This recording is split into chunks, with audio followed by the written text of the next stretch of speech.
Shalom, salam podcast eksposisi, rangkaian daripada podcast M116. Eksposisi Alkitab Kejadian 1 sampai ke 3 tidak akan dibacakan tapi akan dibahas selintas. Kisah penciptaan alam semesta dapat ditemukan di dalam kitab Kejadian pasal 1 dan 2 dengan kisah mengenai Taman Eden di pasal 3. Kejadian pasal 1 menyatakan masa ketika segala sesuatu belum ada kecuali Allah sendiri. Karena itu fakta yang sebenarnya terjadi, maka tidak ada yang disebut masa prasejarah. Wahyu Allah tentang dirinya dan kehendaknya bagi umat manusia menjadi permulaan bagi segala sesuatu. Pada masa mulanya, Allah menciptakan segala sesuatu di alam semesta ini dalam 6 hari secara harafiah, yang berarti 24 jam dalam satu harinya. Yang diciptakan Allah adalah semua benda-benda langit, termasuk setiap bintang dan planet, serta segala sesuatu yang ada di bumi.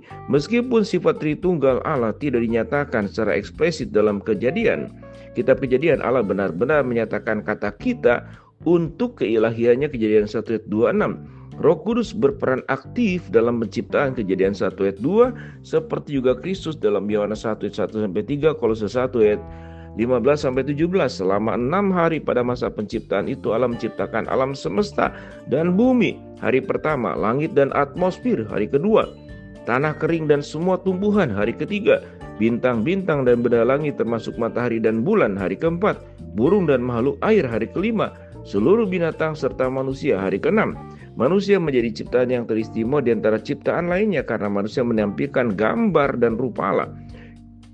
Ia juga diberi tanggung jawab untuk memelihara dan menaklukkan bumi. Seluruh proses penciptaan selesai dalam waktu 6 hari. Dalam tampilan yang mengesankan dan keindahan yang menakjubkan, 6 hari secara harafiah dengan 24 jam perharinya. Segala sesuatu diciptakan tanpa ada jeda. Allah menyatakan bahwa ciptaannya sangat baik. Kejadian pasal 2 menceritakan selesainya pekerjaan Allah dan memberikan catatan terperinci mengenai penciptaan manusia. Hari ke-7 ditandai dengan beristirahatnya Allah. Beristirahat bukan karena Allah bisa merasa lelah, tapi untuk menyatakan kalau ia berhenti dari segala pekerjaan penciptaannya. Hal ini menciptakan sebuah pola bagi manusia untuk beristirahat 1 hari dalam 7 hari. Pola ini juga ikut menetapkan jumlah hari dalam seminggu yang masih digunakan hingga sekarang. Memelihara hari Sabat akan menjadi sebuah tanda yang membedakan umat pilihan Allah. Kejadian 28 sampai ke 10. Kitab Kejadian kemudian menjelaskan lebih terperinci mengenai proses penciptaan manusia. Kejadian 28 sampai 25. Bagian ini bukan berarti ada kisah penciptaan yang kedua. Isinya juga tidak bertentangan dengan Kejadian pasal 1. Bagian ini merupakan penjelasan yang lebih terperinci mengenai penciptaan manusia. Allah membentuk manusia dari debu tanah dan dia telah menciptakan sebelumnya dan dia telah ciptakan sebelumnya.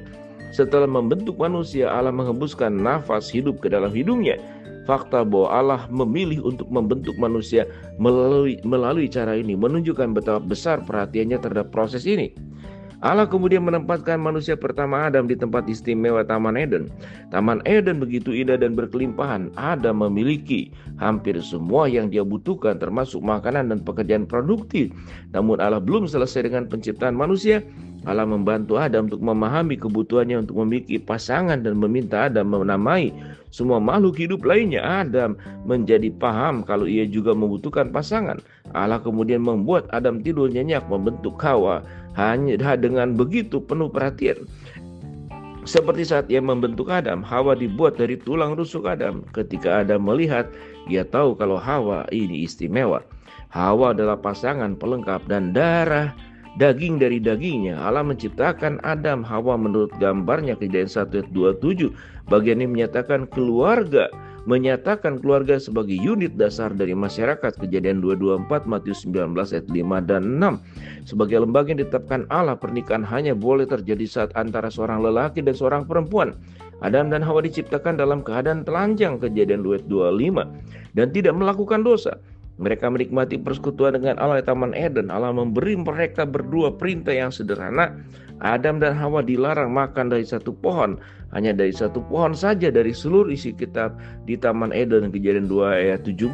Satu hari Hawa tergoda oleh tipu daya ular untuk makan dari pohon yang terhalang itu. Ia hanya makan buah dari pohon tersebut.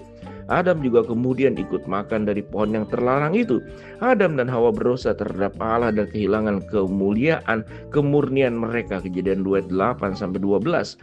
Dosa membawa konsekuensi. Allah mengutuk ular melata selamanya di tanah dan dimusuhi oleh manusia. Allah mengutuk Hawa dengan rasa sakit saat melahirkan dan akan memiliki konflik dengan suaminya. Allah mengutuk Adam dengan jerih payah dan kesulitan dalam pekerjaannya. Kejadian 3:14-19. Sebagai konsekuensi dari dosa, Adam dan Hawa diusir dari Taman Eden. Kejadian 3:22-24. Tapi Allah juga memberi mereka pengharapan. Pernyataan pertama mengenai kedatangan Mesias muncul dalam kitab Kejadian 3:15. Mesias akan datang untuk menghancurkan si ular atau setan, tetapi hal ini tidak akan terjadi sebelum setan meremukkan dia di kayu salib. Bahkan di tengah-tengah dosa dan konsekuensi yang mengerikan ini, Allah tetap menunjukkan dirinya sebagai Allah yang penuh anugerah, kasih karunia, dan belas kasihan. Shalom, salam eksposisi Alkitab.